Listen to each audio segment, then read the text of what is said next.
असतोम सद्गमय तमसोम ज्योतिर्गमय मृत्योर्मा अमृतं गमय। ओम शांति शांति शांति। दीपं ज्योति परब्रह्म सर्वतोरं दीपेन साध्यते ज्योति दीपं दर्शयामि। ವೀಕ್ಷಕರೇ, ಅಕ್ಟೋಬರ್ ತಿಂಗಳಲ್ಲಿ ನಿಮ್ಮ ರಾಶಿಯ ಭವಿಷ್ಯ ಹೇಗಿದೆ?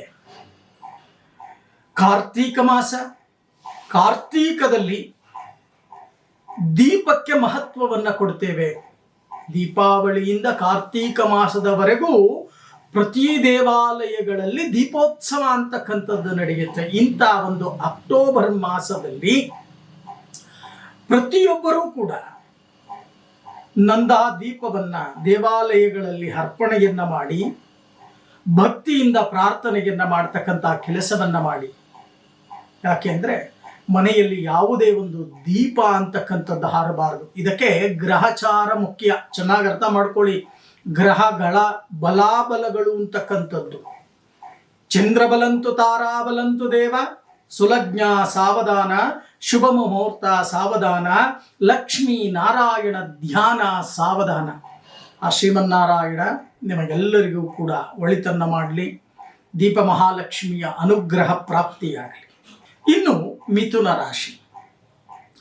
ಮಿಥುನ ರಾಶಿಯವರಿಗೆ ಊಟಕ್ಕೆ ತಿಂಡಿಗೇನು ಕಮ್ಮಿ ಇಲ್ಲ ರೀ. ಕಣ್ಣಿಗೆ ಬೇಕಾದ ತಿಂತಾ ಇದ್ದಾರೆ, ಕಣ್ಣಿಗೆ ಬೇಕಾದ ಬಟ್ಟೆ ಹಾಕೋತಾ ಇದ್ದಾರೆ, ಕಣ್ಣಿಗೆ ಬೇಕಾಗಿರ್ತಕ್ಕಂಥ ವಾಹನಗಳಲ್ಲಿ ಓಡಾಡ್ತಾ ಇದ್ದಾರೆ.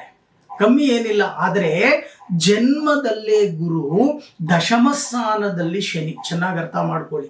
ದಶಮ ಸ್ಥಾನವನ್ನು ಕರ್ಮಸ್ಥಾನ ಅಂತ ನಾವು ಕರಿತೀವಿ. ಕರ್ಮ ಅಂದ್ರೆ ಏನು? ಕೆಲಸ. ಆ ಮಾಡ್ತಕ್ಕಂಥ ಕೆಲಸ ಕಾರ್ಯದಲ್ಲಿ ಕರ್ಮಸ್ಥಾನಾಧಿಪತಿಯಾಗಿರ್ತಕ್ಕಂಥವನು ಕರ್ಮಸ್ಥಾನದಲ್ಲೇ ಇದ್ದಾಗ, ಈಗ ನಿಮಗೆ ಮಿಥುನ ರಾಶಿಯವರಿಗೆ ಕರ್ಮಸ್ಥಾನಾಧಿಪತಿ ಯಾರಾಗ್ತಾನೆ? ಮೀನ ರಾಶಿ ಕರ್ಮಸ್ಥಾನ. ಆ ಕರ್ಮಸ್ಥಾನಕ್ಕೆ ಅಧಿಪತಿ ಗುರು ಆಗ್ತಾನೆ.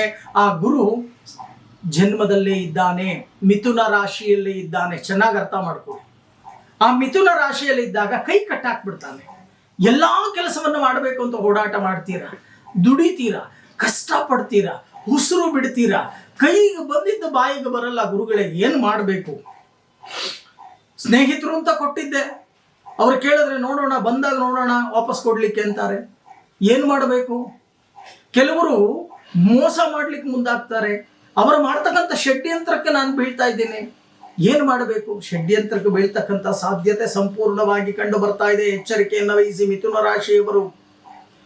ಇನ್ನೊಮ್ಮೆ ಕೆಲವರು ಕೇಳ್ತಾರೆ, ಗುರುಗಳೇ ಮನೆ ಕಟ್ತಾ ಇದ್ದೆ, ಅರ್ಧಂಬರ್ಧ ನಿಂತೋಗ್ಬಿಡ್ತು, ಯಾಕೆ ಈ ರೀತಿ ಆಯ್ತು? ಎಲ್ಲ ಚೆನ್ನಾಗೇ ನಡೀತಾ ಇತ್ತು ಗುರುಗಳೇ, ಏನು ಮಾಡಬೇಕು ಅಂತಕ್ಕಂಥದ್ದು ಅರ್ಥ ಆಗ್ತಾ ಇಲ್ಲ. ಇಷ್ಟೇನಾ? ಹೌದು. ಗ್ರಹಚಾರ ಯಾರ ತಾತನ ಮನೆಯ ಗಂಟಲ್ಲ. ಚೆನ್ನಾಗಿ ಅರ್ಥ ಮಾಡ್ಕೊಳ್ಳಿ.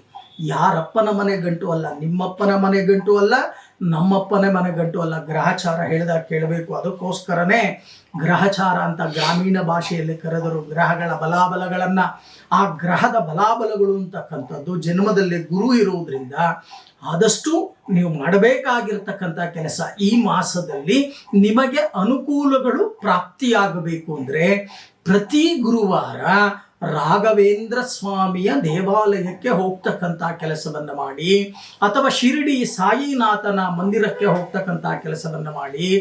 ಆದಷ್ಟು ಎಷ್ಟು ನಿಮ್ಮ ಕೈಯಲ್ಲಿ ಸಾಧ್ಯವಾಗುತ್ತೋ ದಾನ ಧರ್ಮಗಳನ್ನು ಮಾಡ್ತಕ್ಕಂಥ ಕೆಲಸವನ್ನು ಮಾಡಿ.